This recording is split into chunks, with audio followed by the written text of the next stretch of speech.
โอ้สบายดีพี่น้องเอฟซีทุกคนมายามอันนั้นมายามนี่แยงตัวใส่นี่เป็นตอนกลางคืนนี่ฝนตกเนาะ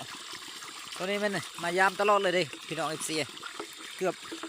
ตลอดเลยแต่เมื่อคืนนี้ก็ทึกอยู่ทึกเอ่อ5-6โตเนาะปลาขาวก็ประมาณอยู่เลยนี่ถึงตัวงูเลยพี่น้องเอ้ยตัวงูปลาขาวแม่น5 โตเนาะ5 โตแล้วก็ปลาข้อน้อยตัวหนึ่งนี่อันนี้เป็นลูกปลาบูเนาะลูกปลาบูนี่ลูกปลาบูพี่น้องเอฟซีเอ้ยนี่อยู่ทึงแม่นให้หน้าเนาะนี่เป็นกลางคืน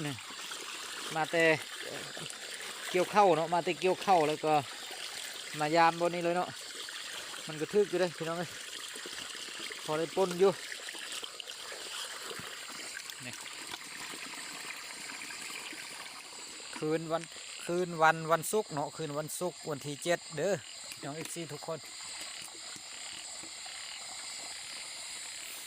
กระทึกอยู่เลยมาในกระสิได้กลับบ้านแล้วนี่วันจันทร์แล้วก็สิได้เกี่ยวเข้าตัวนี้เนาะครับคลิปนี้ก็เป็นคลิปสั้นๆเนาะพี่น้องเอฟซีทุกคนเลยสำหรับคลิปนี้ก็จบลง